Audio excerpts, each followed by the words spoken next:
Assalamu alaikum student, I am your maths teacher. I hope all of you are fine. Today the date is 14 September 2020 and the day is Monday. Today we will discuss our chapter number 9 and exercise 9. So let's open page number 142. On page number 142, exercise 9, the question 1 is write an equation for each of the following statement. इस question में हमें ये करना है कि जो भी हमें गिवन इक्वेशन है, जो भी हमें गिवन स्टेटमेंट है, उससे हमें एक अलजेब्रिक इक्वेशन बनानी है. इसका फर्स्ट पार्ट है अ नंबर इंक्रीज्ड बाय 5 इज़ 12. अब इस इक्वेशन में हमें नंबर नहीं पता, so let's suppose number is x. Okay, a number increased by 5 means जो भी नंबर होगा वो इंक्रीज यानी उसमें बढ़ रहा होगा 5. ठीक है, उसमें 5 नंबर्स जो होंगे वो ऐड होंगे. तो जो हमें नंबर नहीं पता उसके लिए हम करते हैं let x is a number. So the equation is x plus 5 is 12. A number increased by 5 is 12 mean number is x increased by 5 means plus 5 is 12 means equal to 12. Okay, move to the next. The next statement is twice a number decreased by 3 is 15. Twice a number decreased by 3 is 15. Okay, again let x is a number and twice mean 2x. Twice a number mean 2x. Decrease means minus होना या कमी होना उसमें. ठीक है, 2x minus 3 decrease by 3 means minus 3 is 15 equal to 15. 2x minus 3 equal to 15. So this is our algebraic equation. Move to the next part. 6 less than और decrease mean same minus sign. 6 less than 4 times a number is 30. It means again we don't know about number, so we let number is x and 4 times means 4x. 4 times of a number. 6 less than 4 times a number is 30 means 4x minus 6 equal to 30. In the next, 1/5 mean 1 by 5 of a number mean x. Let number is x or 1/5 of a number means 1 by 5 x added to 6. It means इसमें 6 add हो रहे हैं. Plus 6 is 10. It means 1 by 5th of a number x plus 6 added equal to 10. In the fifth part, 2/3 mean 2 by 3. 2/3 of a number mean 2 by 3. Number जो हमने suppose किया हुआ है वो है x. 2 by 3 means 2/3. 2/3 of x subtracted from 8 means 8 minus 2 by 3 x is 4. It means 8 minus 2 by 3 x equal to 4. Okay, I have done first 5. You will do the next 3 and complete this portion. Okay, in the next question, solve the following equation. Now, equations are given. We will solve the equation and find the value of unknown variable. The unknown variable is x, y, z, t and up to so on. The first part is x plus 2 equal to 7.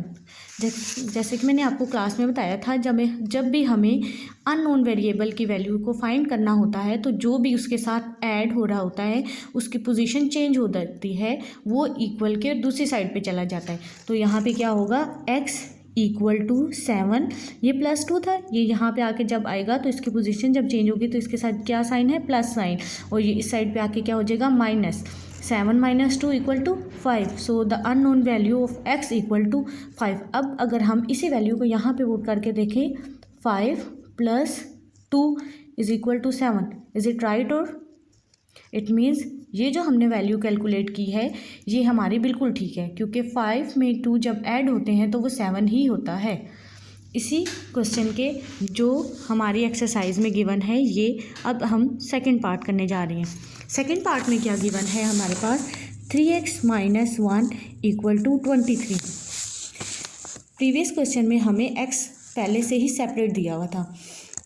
इस question में हमारे पास x के साथ एक value 3 भी है।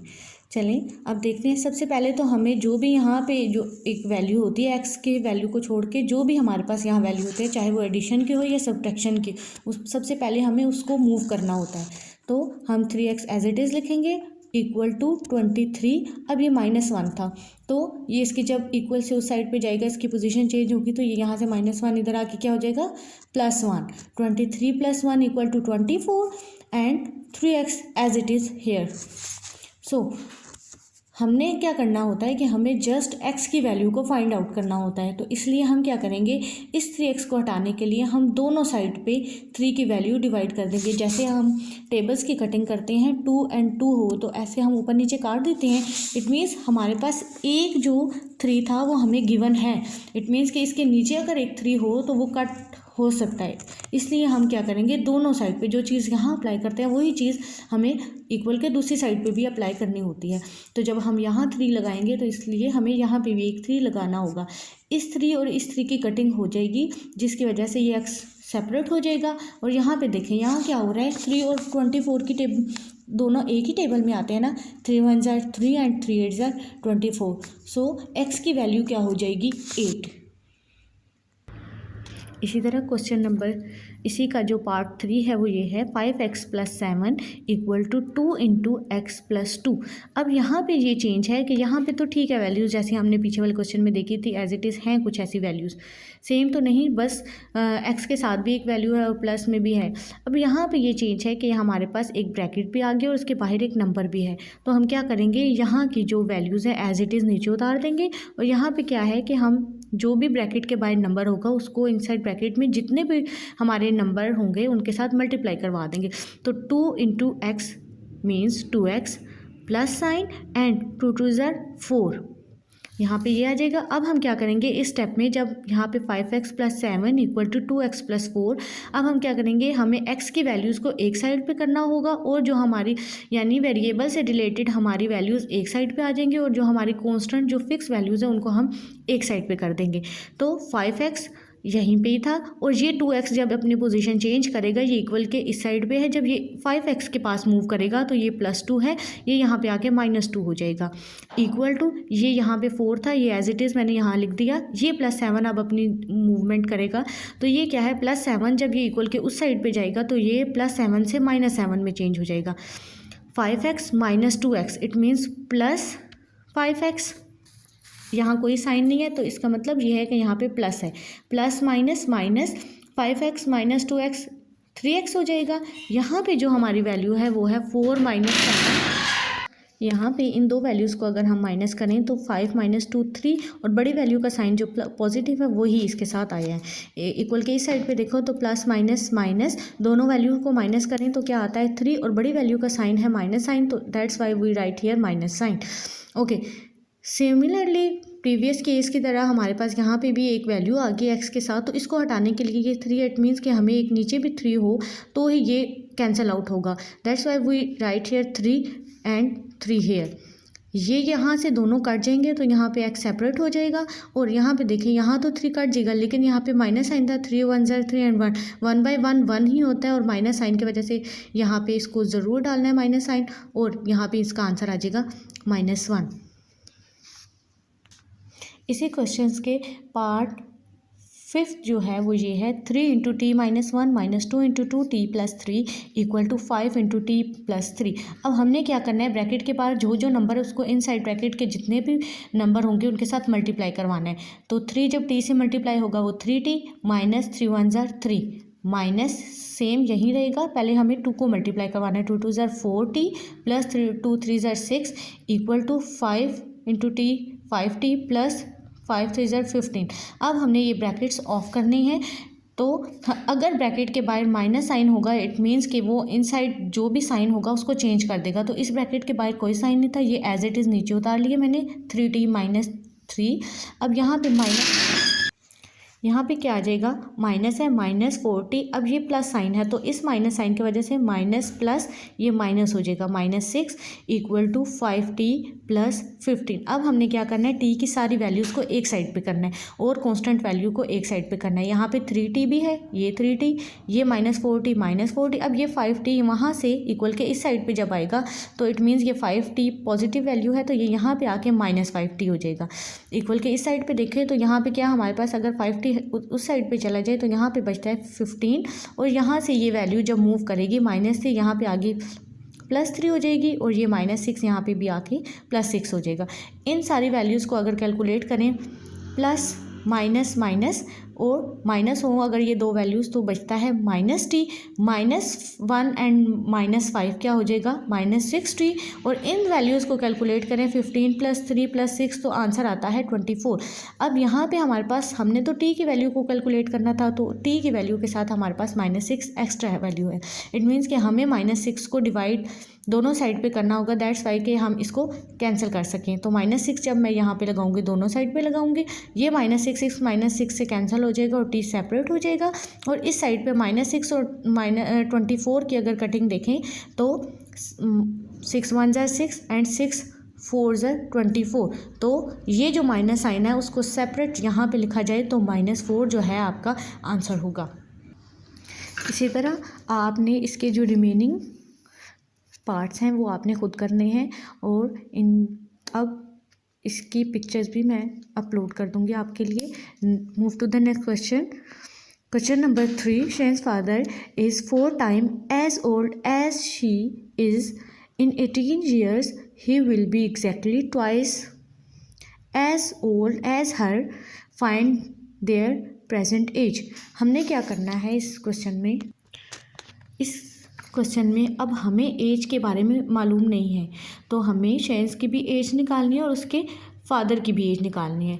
तो question में क्या गिवन था, जो चीज़ें हमें क्वेश्चन में गिवन है सबसे पहले हमें वो लिखनी है। Let consider the age of शेन्स is x and in the question the father age is 4 times of her age, so we write here 4 into x.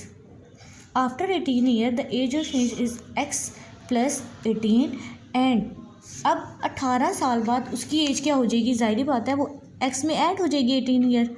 Similarly her father age is written as 4x plus 18.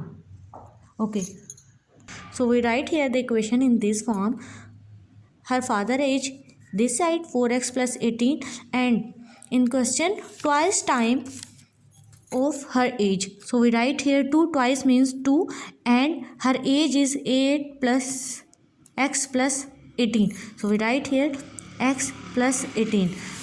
Similarly 4x plus 18 as it is here we will multiply 2x, so we write here 2 and 2 into 18 will be 36.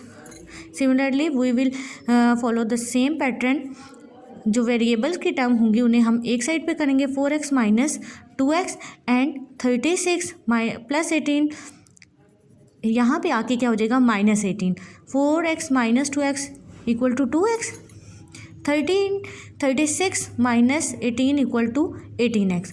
अब हमें x निकालना था, इसके साथ ये 2 extra है इसलिए हमें ये 2 हम सेम वही नंबर जो है नीचे दोनों साइड पे डिवाइड कर देंगे, ये 2 इससे कैंसिल आउट हो जाएगा, x सेपरेट हो जाएगा और यहाँ पे जो कटेंगे 2 1 = 2 एंड 2 9 = 18। सो उसकी एज अब क्या आ गई है, x = 9, यानी हमें ये जो वैल्यू कैलकुलेट करनी थी हमारे पास आ गई है। अब हमें इसकी फादर की एज निकालनी है तो फादर की एज जो थी वो 4 टाइम इसकी एज थी तो वो क्या आएगी 4x। तो हम लिख देंगे 4x = 9, 4 into 9, so the age of her father is 4 9 = 36। तो उसके फादर की एज क्या हो जाएगी 36 और उसकी अपनी एज जो होगी वो 9 होगी। Thank you. आपने क्वेश्चन जो है नंबर 1 उसके तमाम पार्ट, क्वेश्चन नंबर 2 इसके सारे पार्ट्स और क्वेश्चन नंबर 3 जो है अपनी नोटबुक पे नीट एंड क्लीन काम करना है।